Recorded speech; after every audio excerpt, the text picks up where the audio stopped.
Hello, everybody. Welcome to Word of the Week. I am Roy Browning, and Joe is taking a day off, and I have a very special guest, Angel Clark. Angel has a live stream every Wednesday night called her wellness. And of course, as soon as I said this, I'm gonna just blank right here. So everybody laugh at me. That's okay. But Live Well Wednesday that she puts on. So she was on there last night talking with, she has a different guest on every week talking about different areas of health and wellness, from mental to physical, and everything from yoga to CBD, right? Yeah, absolutely. So yeah, welcome, Angel. How are you doing today?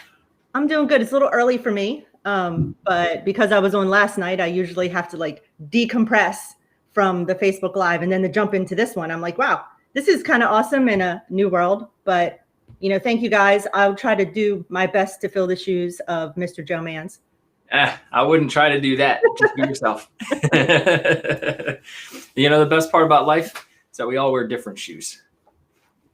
Yes. And two of them, hopefully. Well, hopefully. I mean, unless you're unlucky. Well, thanks for joining me today. So normally what Joe and I do is we grab a bucket and we pull a word out. But when we have a special guest, we give you the honor of being able to pick the word that you want to talk about. And so I'm going to tee it up to you. What word do you want to talk about today?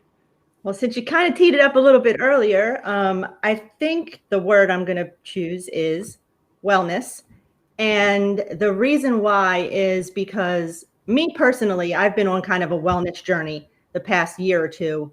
And I noticed that a lot of people get stuck on things like, oh, I need to lose weight, or, oh, I need to eat this. And it's just always something in your head. But honestly, overarching, it's just wellness. And there's so many different types of wellness. And I think it's also awesome because wellness to me is a choice. And Roy, really a lot about choices. So I think it's just really a good thing for us, to talk about. And like you said at the beginning, there's so many different types of wellness: financial, emotional, spiritual, physical. I mean, it runs the gambit. And for us to just kind of take a moment and look at ourselves to be better and what wellness means to us, I was like, this is something I need to do on my journey to help people just come together as a community. Yeah, interesting. So wellness is a great word. And I love the broad aspects of the word. I actually, when you started your journey down the path of wellness, I had to look up a few words early on, and I'm trying to remember them now. But I had a professor in college, and every day he would come in and he would ask us, "How are you doing today?" And every time we said, "I'm good," "You are well." I'm well. Okay, I am well, sir. Thank you. And that was something that was a sticking point for him. He was very adamant about making sure, kind of like the teachers in school when they you say, "Can I go to the bathroom?" And they're like, I don't know. Can you? It really got me thinking too, coming on here, and because I usually do my own and I have somebody there, I really had to dig deep as well and kind of think what wellness means. And one thing that popped into my head was way back many moons ago when I was a military spouse, we had wellness checkups.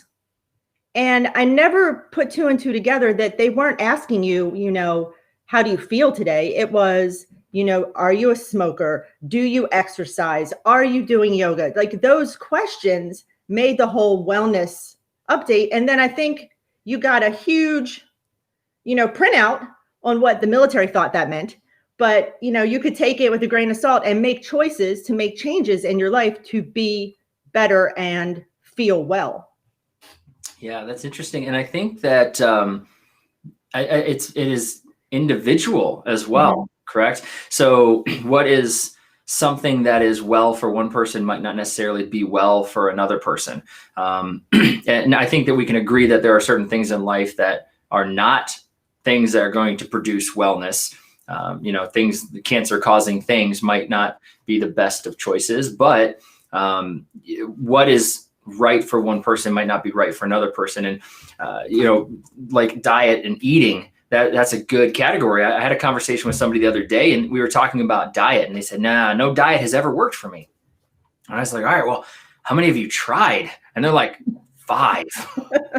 I'm like, 5? How do you find 5 different diets, And regardless of the diet that they tried, they didn't lose any weight. And so they felt like they were unwell. Mm-hmm. And we actually had a really good conversation about some of the other aspects of life, though. I was like, well, are you happy?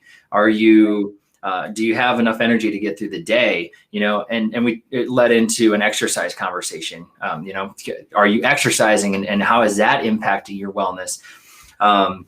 We've kind of dove into this word a little bit here. Something that we like to do, kind of just kick us off, just so we're kind of talking on the same page, is what does wellness mean to you?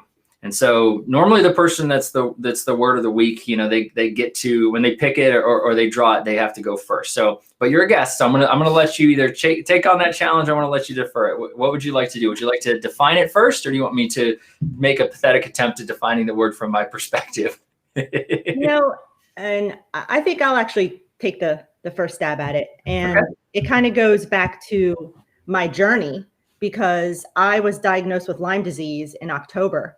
And it hit me so hard that obviously there was nothing I could have done about that. I got bit by a tick. It happens. It wasn't anything that I did incorrectly to have that happen to me. But that kind of catapulted me into looking deeper into myself to say, hey, what's going on with me that I can change, that I can do?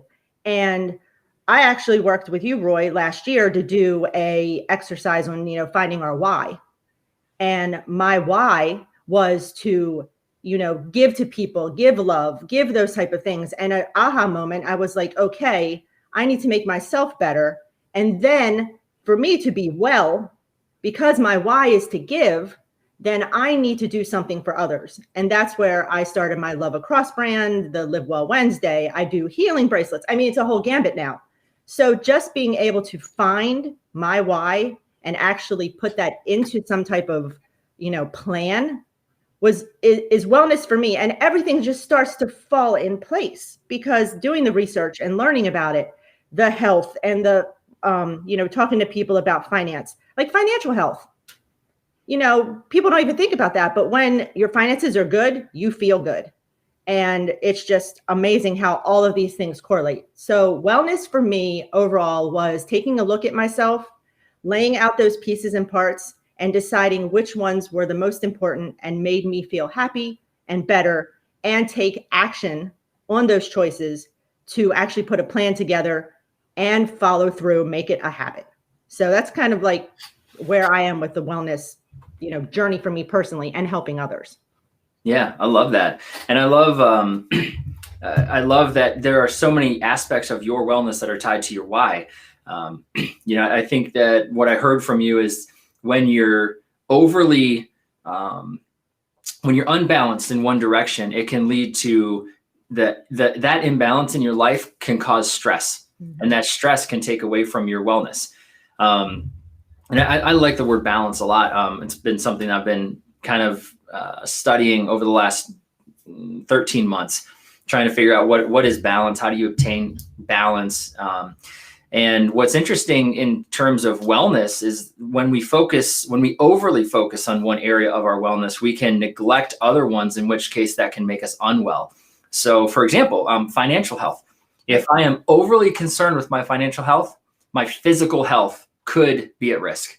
If I'm spending all of my waking hours working, if I am neglecting my physical needs, I'm not eating healthy, I'm not exercising, I'm not taking time for mental breaks and mental health, then there can be a lot of stress that's a result of this. So even though my financial health maybe would be very healthy, that can cause an imbalance on the other side. And I like thinking of wellness in terms of well-rounded. Mm-hmm. And so I want to balance all the aspects of my life. I want to make sure that I have a healthy relationship with my wife and my kids. I want to make sure that I have financial health. I want to make sure that I have physical health, mental health. I think mental health is something that's been a big it's been a big topic over the last year with COVID and being stuck inside, not being able to travel, having a lot of uncertainties in our life. I know for me personally, it's been something that has been a very big point of reflection. And how can I maintain mental health in the midst of everything else that's going on, in the midst of my cabin fever, and especially going into the winter? And we had 3 sunny days since November. How does that affect my wellness overall? And how do we reflect back to ourselves our own wellness? The mirror can tell us physically what our wellness looks like. If we're looking in the mirror and what we see is something that we don't like to see, whether that's our weight, or maybe we have bags under our eyes because we're not getting enough sleep, or maybe our hair is receding, from genetics, whatever the case may be. The mirror is great, but the mirror doesn't tell me what my mental health looks like. I have to have something else that checks that. And I like what you were saying, the wellness checks that you had at the doctor's gave you a picture. So maybe dive in a little bit more. As you're studying wellness, how do you reflect back whether or not you have a well-rounded, healthy scenario? Yeah, good question. I think, when you were talking too, it made me think back to when I was younger. And boy, I wish I knew what what I know now then. We really took for granted working 40, 50, 60 hours, just trying to grind, forgetting all those things. I think because we're going to age ourselves, with the age of the internet and all this information out there, people are learning and getting well sooner than before. So for myself, I'm doing this journey now in my 40s. I should have been doing this when I was 18, just looking at all of that. So I think it's important now that this is at the forefront of people's minds. We're going to live longer. We're going to be healthier. For a well-rounded wellness aspect, I think, and I'm also learning this because I'm on this journey too, that it really stems from your inner talk, your brain. I said this yesterday on my show that I have a lot of aches and pains, and as soon as I feel them, I think something is wrong.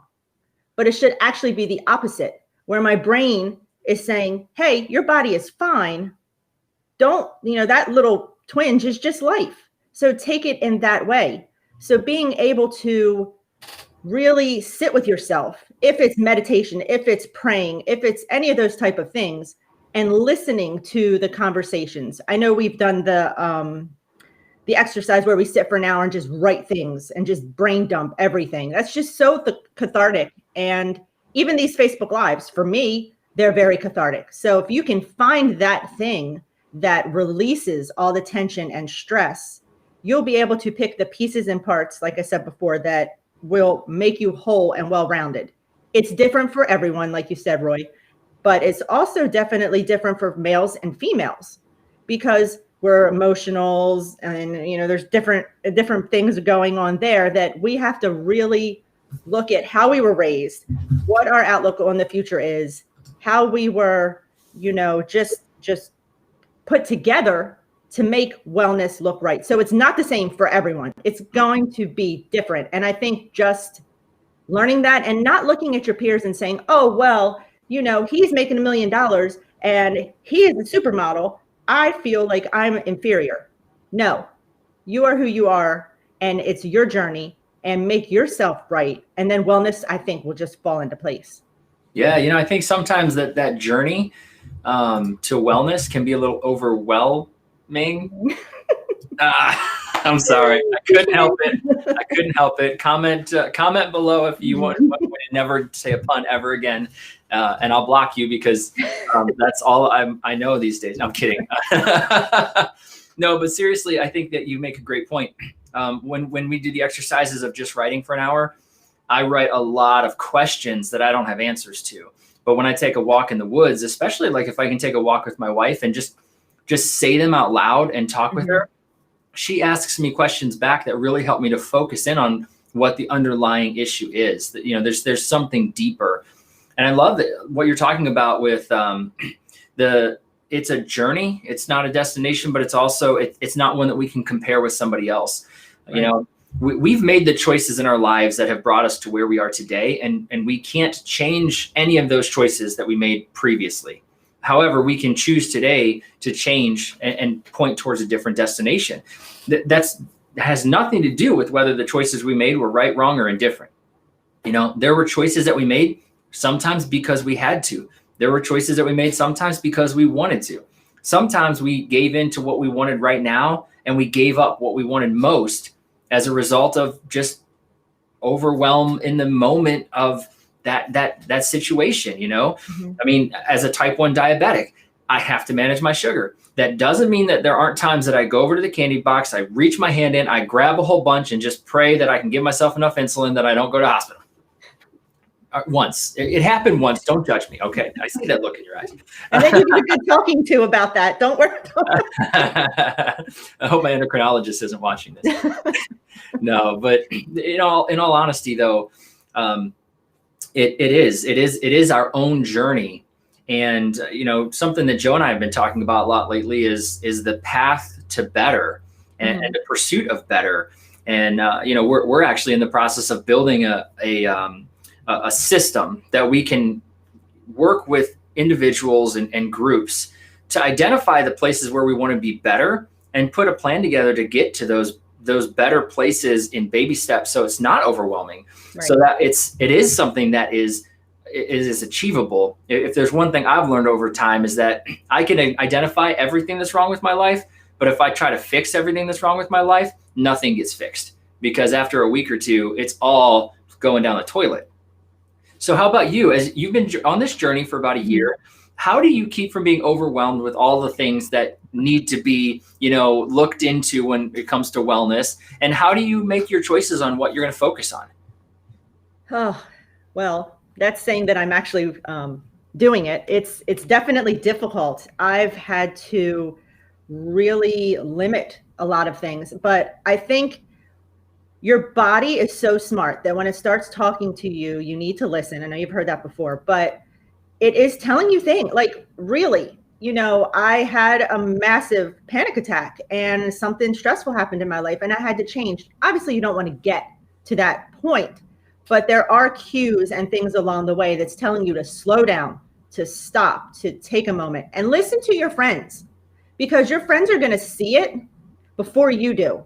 So I've had to tell a lot of colleagues, hey, take your lunch break. 100% block it off in your calendar. Take your lunch break. Do yoga. Go for a walk. Do something. Please take your lunch break. Like, don't sit in front of the computer all day long. And I have to practice what I preach. I get stuff sometimes. It gets pitch black in my office and I'm still cramming. And I totally forget to do that. But taking those breaks has been very helpful. Getting outside, obviously now is a little tricky, but just enjoying nature. I have a lovely menagerie of birds outside that I love to feed, and you know, I'm the bird lady now in the neighborhood. But just getting out there, touching nature, breathing. Like breathing, we know the breath is so important. Even if you're at your desk, take some breaths, take some, you know, just moments to decompress, and you will feel better. And another thing I really stress, and I give it to my son because he has taken this one attribute that I didn't do, and he has really taken it into heart. When you are in a career or a job and you don't want to get up in the morning and you're unhappy and you're just not liking where you are, I'm sorry, but you need to change. Now, whatever that is to you, put the steps into place. Because I tell you, if you're living and working in a job that's not satisfactory, it's not satisfactory to your life and making you unhappy, you're taking years off your life. And commuting. I used to sit in a car for an hour and a half. Thank goodness for COVID. I hate to say it, but it did kind of give some of us a little reprieve from, I'm in DC, you know, sitting in an hour and a half traffic, because it's stressful sitting in traffic. You're missing your kids. You're, you know, getting up super early. And just being able to work from home and do things at your own pace really helped me. And I love working from home. I'm not sure if I'll ever go back to an actual office environment, but just really looking at yourself and the things that you do every day is very important. And like I said, listen to your friends. They know you better. If they see you with the dark circles under your eyes, or if you get a message saying, hey, Roy, stop drinking that Red Bull, you know that they're only, doing what you should be doing for yourself. So, take it to heart a little bit and listen to your friends. Yeah, I think that's great advice. Some honest self-reflection is very, very beneficial. I think that I think Gary Vee would be like right alongside of you. Like, heck yeah, you hate your job, go quit your job, go get a new one or whatever. I don't necessarily disagree. I do think that we can be smart about timing. Right.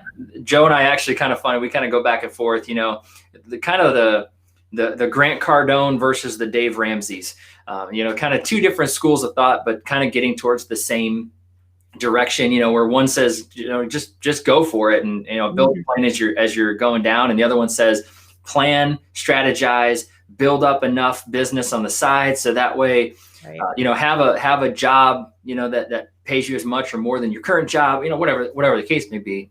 And in life, I mean, it would be great if everything was perfect and everything lined up. And there's sometimes you got to take risks. John Maxwell says you have to give up to go up. He's never gotten to a better place in his life without giving up something. And so we have to be aware, what are we willing to give up? And I think that has to do with our wellness journey too. What are we willing to give up in order to have a more balanced, a more well-rounded, a more healthy lifestyle overall? Am I willing to give up an hour of work to take my lunch break? Or am I willing to give up my health to keep working? Am I willing to give up smoking, for my lung health? Am I willing to change what I eat for my long-term health? And am I willing to exercise more for my physical health? Everything we have to make choices. We have to choose intentionally which way that we're going to go. And whether that's your happiness at work or your mental health or whatever, I think you're right. We need to reflect and we need to listen to our friends who care about us. I think it's a proverb that says, greater is the slap from a friend than the kiss from an enemy. And it's exactly what you said. If somebody tells me that I have dark circles under my eyes and I'm drinking too many Red Bulls, I really need to evaluate why. Why is that happening? What's going on in my life that I don't have the energy to work without the Red Bull? And why are the bags under my eyes? Why am I not getting enough sleep? And maybe there's a direct answer. Maybe there's not. A lot of times I want to sleep. I go to bed at 9 o'clock. I wake up at 2 and 3 and 5 and 6, and it's just, it is what it is, and sometimes that's just the way it works. I know Joe gets up every morning at 4 o'clock because the dog jumps on his face and he's like, all right, let's go out. And then he contemplates for a couple hours, probably thinking about the word of the weeks, Yeah. I would be doing at 4 o'clock in the morning, Well, let me tell you, ask me this question in 6 months because I'm on a journey with my fiance who just decided to be an entrepreneur and just jumped all in 100%. And to your point, Roy, you're like, I'm the person who says, oh, well, you have to have a plan and you have to have this and you have to have that. And he's like, nope, I'm a visionary. I'm going for it. It's going to work. And don't you get in my way. So it's going to be interesting how everything plays out because maybe my perception is going to change. I've done a few things like getting into crypto and getting into the stock market that I've never done in my life. But now I'm like, let's see where this goes. I'm open to it because I've seen it work.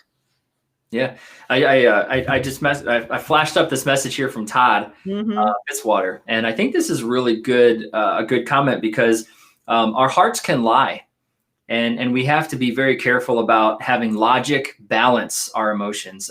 My psychologist always tells me, she's like, what are your feelings telling you, and what is your intellect deciding to do? And so that is something that I take very heavily. Because my emotions might be screaming at me to do something, and I have to evaluate why. Right. Why are they telling me this? Why are they making me feel this way? If I feel upset at work, why? If I feel like I'm not doing meaningful work, why? What are my feelings trying to tell me? Because just like stubbing your toe, your feelings are there to give you feedback on what's going on in your life. And then we have to take the intellect that we have, the wisdom that we have, the intellect and wisdom of our friends, And then we have to put that together into something that we can make as a decision. And if we just go and just, all right, well, I'm just going to go quit my job because I hate it. I would say John Maxwell always says, don't leave something, go to something. Where are you going to? What are you trying to achieve? And in terms of your wellness journey, you're trying to achieve balance in your wellness. You're trying to follow the path of wellness. You're trying to get to a healthier place. And I think it's along the same lines. We have to be conscious of those feelings and make logical, informed decisions, not passionate, careless or reckless decisions. So Todd, thanks for that comment. I appreciate it. Sorry, it took me a little bit to get that put up there, but Angel, what do you think about that comment? What do you think about that? I am very emotional. So I have jumped and made some emotional, decisions. And some of them have turned out okay. Some of them not so much, because I am an emotional person. But I won't challenge his comment as far as your well-being and things like that. But I can say about myself personally, because I am a more emotional person, I love harder, stronger, longer, because I am full of emotion. So even though how I use that emotion, can fluctuate from one thing to another, I would caution people to not try to be less emotionless in your life just because you're afraid to make a bad decision. Just be very careful with how you use those emotions. And I've had to take a step back and not jump as much and think about things or walk away from a situation before I made a comment. And I think that's very important. But yes, if you one day just say, I quit, and you have no plan, obviously that's going to hurt you somewhere down the road. So I do understand that, but I always do argue that emotions are a good thing. For me, at least, I love that I have emotions, because I can give more of myself because of that. Yeah, I hope that my comment didn't come across as that emotions are bad things or passion is bad. Passion is one of the most powerful things on the planet. Passion will make somebody do amazing things, and so you're right. We don't want to lose our passion. We don't want to lose our fire. We don't want to lose our feelings, but we do have a brain and a heart, right? We have to balance the heart with the brain. And I think in relationships, there's a really good point there. And that is that my passion in the moment might be telling me to say something I don't want to say, or it might be telling me something I have to say. Right. Yeah. And happiness is, we're all trying to get to that, is happiness. And I think all those pieces together and being well will open up the happiness inside of you. Mm-hmm. Absolutely. Todd has another comment for it. What does he say? Yeah. Nothing wrong with emotion. Heck yeah. Heck yeah. I love it. Well, we're about out of time. Angel, I want to thank you for joining me on Word of the Week today and bringing the word wellness. Obviously, I wasn't sure when you said that. I wasn't sure if we're going to start talking about tactical wellness, or if we're going to talk about the journey to wellness. I'm kind of glad we went on the journey, because I don't know that I have very much to say about tactical. Cut back on the cheeseburgers and exercise. I went for the emotional wellness. Which is a good one. I think we all need a little reflection on our emotional wellness right now. And I think that we have to season our emotion with the salt of life, that is the situations that we're in that are temporary. COVID, albeit terrible and tragic and just horrific for so many people, it's not the disease itself is not going to be permanent. Wearing a mask is not going to be forever. Being stuck in our home is not going to be forever. However, the effects of COVID are going to be forever, because there are loved ones that are gone, and we can't lose sight of that. And so I don't want to diminish the importance of that. But I also want to balance that a little bit with remembering that I might be stuck inside. I might hate wearing a mask, and the vaccines are rolling out slowly, and who knows what that's going to mean when they do roll out. We don't know, right. But eventually, the bubonic plague isn't here anymore, right? Cholera isn't a major problem, at least in developed countries anymore. The Spanish flu isn't here anymore. The last 300 years have had a major outbreak in in the 1720s, 1820s, 1920s, and now in 2020, so it's not going to remain. So we have to remember that, but we do have to be strong through it and really evaluate our emotions and make sure that our mental health is staying strong and surrounding ourselves with the people that are going to lift us up and help us to know when we have bags under eyes or know when we need to seek some help, right? Yeah, but awesome. Thank you so much, Roy, for having me. Just for those of you who are joining and just kind of a little bit, I do a Live Well Wednesday Facebook Live every Wednesday between 7:30 and 8 p.m. And you can just go to my Facebook and click on that. It's open. You can watch it. Podcasts are coming out. My next week is about Hashimoto's Thyroid Awareness Month is this January. Also, I'm working on a website to just give love across all of my brands. And one last thing, for those of you who may be struggling with COVID-related things, anything that you want some healing to, I personally make healing bracelets, and I'm wearing 3 of them right now. And you would be surprised that the healing power of beads, it may not be one-on-one, it's going to cure you of anything, but just the feeling and the power that are in healing stones is amazing. So Singularity Artistry is my bracelet website. Feel free to go ahead, peruse, and send me a message if you would like me to make a particularly special healing bracelet designed from me with love just for you. Yeah, my wife has one, and it actually has some beads to help reduce inflammation in her wrist, and she's been wearing it a little while, and has been noticing a little bit of benefit there. She has to wear a wrist brace a lot of the times, and I haven't seen her wearing it lately. So maybe it's working better than I even think that it is. But yeah, and they're beautiful. That is very true as well. They are very beautiful. I have your at Skill at 93. So that's on Facebook. If you look in the description below, there's a link to her Facebook, to Angel's Facebook page as well. Click over there, and under her info, there's links to all of her brands that she's working on, young entrepreneurs and real estate. Did I mess that up? Yeah. Did I say that wrong? Young Pros Investment Group, and just a lot of cool stuff going on right now. It's super exciting, and it's good for my wellness. So I'm glad to be doing it. Yeah, so be sure show her some love, click on the links, visit her stuff, order some bracelets, get some information on all the stuff that she has going on. Angel, thank you so much for joining me today, and I will see you again soon, I'm sure. All right, thanks. All right, take care, everybody. Have a fantastic day.